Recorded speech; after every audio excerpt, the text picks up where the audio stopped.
मेरे प्यारे हरियाणा वासियों, विश्व के सबसे बड़े लोकतंत्र में आज आम चुनावों की घोषणा की गई है। मैं सबसे बड़े लोकतांत्रिक चुनाव व्यवस्थित तरीके से कराने के लिए चुनाव आयोग को अग्रिम बधाई देता हूं। इसके साथ ही मेरी ये उम्मीद भी है कि देश को और तेजी से विकास और समृद्धि के पथ पर ले जाने में ये आम चुनाव महत्वपूर्ण भूमिका निभाएंगे। मैं सबसे पहले तो प्रदेशवासियों से अपील करता हूं कि विकसित भारत और मजबूत भारत के निर्माण के लिए इस लोकतांत्रिक पर्व में हिस्सा लेकर और ज्यादा से ज्यादा वोट कर अपनी भागीदारी सुनिश्चित करें। प्रधानमंत्री नरेंद्र मोदी के नेतृत्व में देश में पिछले 10 साल से एक मजबूत और स्थिर सरकार बनी है।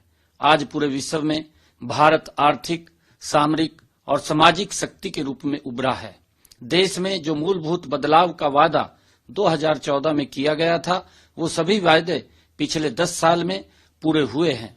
जैसे धारा 370 हटना, राम मंदिर का भव्य निर्माण और ट्रिपल तलाक जैसे मसले केंद्र सरकार के नेतृत्व में हल किए गए हैं। मुझे उम्मीद है कि प्रधानमंत्री नरेंद्र मोदी द्वारा किए गए जनहित के कार्यों और हमारे बहुत ही सम्मानीय पूर्व मुख्यमंत्री मनोहर लाल जी द्वारा हरियाणा में जिस तरह से प्रदेश सरकार चलाई गई, उसके आधार पर मैं अपील करता हूं कि हरियाणा की 10 में से 10 सीटें जीतकर भारतीय जनता पार्टी 370 सीटें और एनडीए को 400 पार लेकर जाने में आप अपनी सशक्त भूमिका निभाएंगे। मेरे प्यारे हरियाणा वासियों, विश्व के सबसे बड़े लोकतंत्र में आज आम चुनावों की घोषणा की गई है। मैं सबसे बड़े लोकतांत्रिक चुनाव व्यवस्थित तरीके से कराने के लिए चुनाव आयोग को अग्रिम बधाई देता हूं। इसके साथ ही मेरी ये उम्मीद भी है कि देश को और तेजी से विकास और समृद्धि के पथ पर ले जाने में ये आम चुनाव महत्वपूर्ण भूमिका निभाएंगे। मैं सबसे पहले तो प्रदेशवासियों से अपील करता हूं कि विकसित भारत और मजबूत भारत के निर्माण के लिए इस लोकतांत्रिक पर्व में हिस्सा लेकर और ज्यादा से ज्यादा वोट कर अपनी भागीदारी सुनिश्चित करें। प्रधानमंत्री नरेंद्र मोदी के नेतृत्व में देश में पिछले 10 साल से एक मजबूत और स्थिर सरकार बनी है।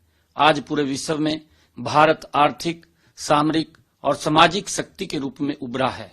देश में जो मूलभूत बदलाव का वादा 2014 में किया गया था, वो सभी वायदे पिछले 10 साल में पूरे हुए हैं। जैसे धारा 370 हटना, राम मंदिर का भव्य निर्माण और ट्रिपल तलाक जैसे मसले केंद्र सरकार के नेतृत्व में हल किए गए हैं। मुझे उम्मीद है कि प्रधानमंत्री नरेंद्र मोदी द्वारा किए गए जनहित के कार्यों और हमारे बहुत ही सम्मानीय पूर्व मुख्यमंत्री मनोहर लाल जी द्वारा हरियाणा में जिस तरह से प्रदेश सरकार चलाई गई, उसके आधार पर मैं अपील करता हूं कि हरियाणा की 10 में से 10 सीटें जीतकर भारतीय जनता पार्टी 370 सीटें और एनडीए को 400 पार लेकर जाने में आप अपनी सशक्त भूमिका निभाएंगे।